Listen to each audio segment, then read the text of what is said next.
Guys, welcome to Billingham's TV channel. I'm here again with Peter. Alright Pete, good night.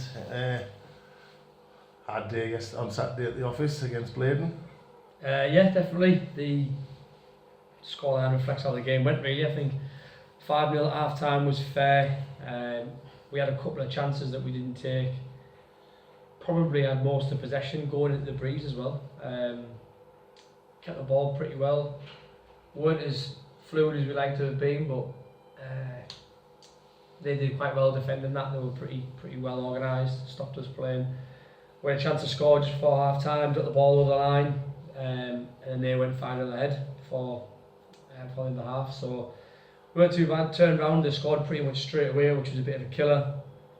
And then we never really got in the flow of it. They played pretty well, moved the ball.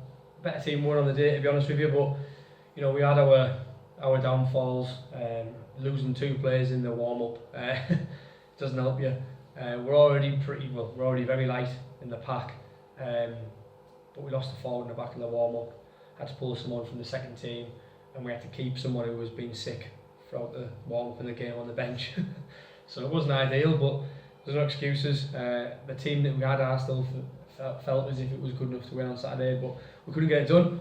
If you'd have asked me start the season if we'd lost 4 games in 17, would I have been over the moon? Probably not. Would I have been disappointed? Certainly not. I would have been fairly happy. That's where we are. Just so happens to be the last 4 games we've lost. And that's the side that makes it look really bad to us. Yeah. It makes us feel it crap does, as well. It's just, it's a habit, isn't it? And you know, we are where we are. We're not in a relegation fight. There's no need to come in and get down the dumps and walk the training pitch and get out there and have your head down. It wasn't great, but you know, we've been in much darker places. I'm just going to ask you then, is it down to fitness? Because halfway through the season we were, you know, 100 mile an hour, you know, Saturday we weren't. No, I think obviously the wind had a bit of a, stopped us playing a bit, stopped them playing by the way, there's 2 teams, but it stopped us playing our game a bit, and it had a bit of a knock-on effect, forced us to play a certain way which didn't necessarily suit us. But we had to make 2 late changes. We had a couple of lads on the pitch that don't normally play 80 minutes. They had to do 80 minutes because we had effectively had 16 players.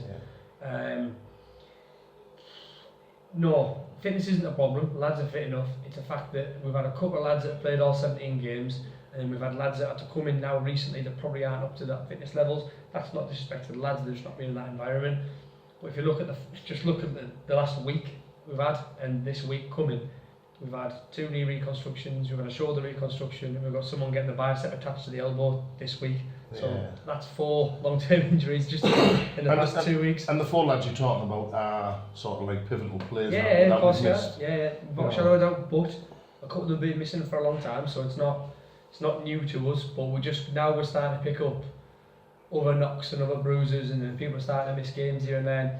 It's tested us, but we had a very fortunate start of the season where we had a lot of players available for a lot of the time, and you need that luck to carry on, to get those sort of that high hierarchy in the league, which we're still in, by the way.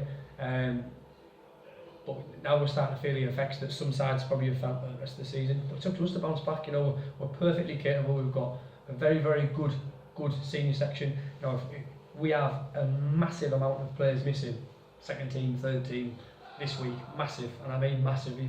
People exaggerate. You see, we've got 50 players missing. That's a load of bollocks. But we have a lot of players missing.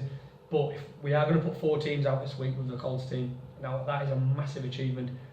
We need 4 wins, but 4 teams is a big achievement, and it's credit to the lads who've been sticking around and playing all year. No, I don't believe, that we need to. There's no massive changes needed. You know, so I'm presuming you're not going to change the way we train. No, so we don't really do a massive amount of contact anyway. If we did, I think we might break everybody. We'd be even in a worse position. But I think I need to change something this week that I've sort of been thinking about the past 2 weeks. So we will change slightly. Like I said, we don't necessarily train for the team that we're playing against. We train for our benefit and the way we want to play, as we think. Yeah, we are, aren't we? There's no getting away from that. If we play the way we want to play, we can have an impact on the game, regardless of the way the opposition plays. Obviously, we'll keep that in mind, but it will change it slightly this week. But it's not a knee-jerk reaction, and we need to start rucking and mauling and doing that for 80, 90 minutes. It's not us. Yeah. So we'll continue where we're going, but we will make some subtle changes. So we're travelling up to Morpeth this week, first and seconds. Yep. Like you just said, we've got to get W's Oh, on board. yeah, the pressure's on. Yeah. The lads want to take all the praise at the start of the season. You need to start performing when the cards are on the table like this. It ain't going to be easy because Morpeth, for all they are where they are in the league, they're a very, very good team at home. They push a lot of Bladen, Macclesfields, those sort of teams at the top of the league. They've pushed them far. I think Macclesfield needed a late score to beat them.